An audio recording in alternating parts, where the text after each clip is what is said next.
बड़े घमंड से कसम खाई थी, लेकिन उस कसम का क्या हुआ? आखिरकार पगड़ी तो उतारनी ही पड़ी। नमस्कार, मैं श्वेता और आप देख रहे हैं न्यूज फॉर नेशन। सम्राट चौधरी ने अपनी पगड़ी उतार दी है और सम्राट चौधरी के पगड़ी उतरने के बाद बिहार की राजनीति जो है एक बार फिर से सम्राट चौधरी की पगड़ी पर जा अटकी है। सम्राट चौधरी ने कसम खाई थी कि जब तक सीएम नीतीश को उनकी कुर्सी से हटा नहीं देंगे तब तक वो अपनी पगड़ी नहीं उतारेंगे। लेकिन अब बिल्कुल अलग हो चुका है। बिहार के राजनीतिक समीकरण बिल्कुल अलग हो चुके हैं। एनडीए की सरकार बन चुकी है। नीतीश कुमार सीएम है और डिप्टी सीएम के रूप में सम्राट चौधरी हैं। और अब सम्राट चौधरी कल अयोध्या जाकर अपना सर मुंडन करवाए हैं और साथ ही साथ अपनी पगड़ी को भी उतार दिए हैं। सम्राट चौधरी ने अयोध्या में पगड़ी उतारी तो इधर बिहार की राजनीति जो है वो तेज हो गई। भाजपा के प्रदेश अध्यक्ष सम्राट चौधरी बुधवार को अयोध्या जाकर अपनी पगड़ी उतार दिए हैं।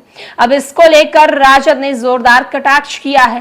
राजद ने कहा है, आजीवन प्राण जाए पर वचन न जाए के सिद्धांतों पर चलने वाले, पिता को दिए वचन पर राजपाट छोड़कर वनवास स्वीकार करने वाले राम जी के जन्म स्थान अयोध्या में जाकर सम्राट चौधरी ने अपने समर्थकों की भीड़ लगाकर अपनी पगड़ी खोल दी है। मतलब बड़े घमंड में खाई हुई अपनी ही कसम तोड़ दी है।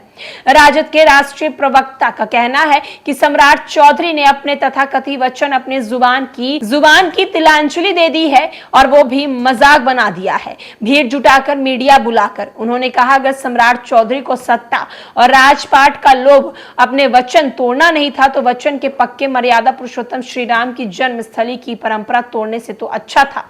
ज्ञान प्राप्ति असल बोध गया चले जाते, अशोक के धाम चले जाते, भगवान बौद्ध के बहुजन हिताय बहुजन सुखाय सिद्धांत की प्रेरणा ले लेते। उन्होंने कहा, अयोध्या जाकर अयोध्या की परंपरा और श्री राम के जन्म स्थान को अपने अवसरवादी राजनीति से दूषित करने चले हैं। बोध गया जाइए तो कुछ ज्ञान की प्राप्ति भी आपको हो जाएगी, अहंकार और घमंड भी कम होगा। उल्लेखनीय है, सम्राट चौधरी बुधवार को अयोध्या में 21 महीने के बाद अपनी पगड़ी उतारी है।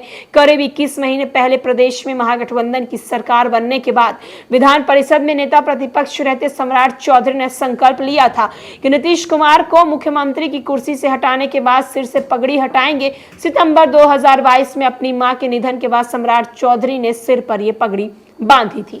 तो आप देख सकते हैं कि सम्राट चौधरी के पगड़ी उतारने से राजद किस तरीके से अब बिहार की राजनीति में सक्रिय हो गई है। सम्राट चौधरी के सिद्धांतों पर राजद सवाल उठा रही है, उनके वचन पर सवाल उठा रही है, उनकी बातों पर सवाल उठा रही है। सम्राट चौधरी अयोध्या में जहां एक तरफ पगड़ी उतारे तो वहीं दूसरी ओर राजद के कई प्रवक्ता ने उन्हें नसीहत दे दी कि इससे बढ़िया आप बौद्ध की धरती बोध गया चले जाते, कम से कम आपको वहां जाके ज्ञान की तो प्राप्ति होती। आप अयोध्या में उस जगह पर हैं जहां राजपाट के लिए अपने सियासी कुर्सी के लिए श्री राम ने अपनी मां की बात सुनते हुए अपने घर को छोड़कर वनवास चले गए थे। और आप देख लीजिए, जो वचन लिए उस वचन को पूरा भी नहीं किए हैं और अपने वचन को तोड़कर उसी धाम में जाकर पगड़ी उतार रहे हैं। तो देख सकते हैं आप किस तरह की राजनीति कर रहे हैं। फिलहाल के लिए इस अपडेट में इतना ही।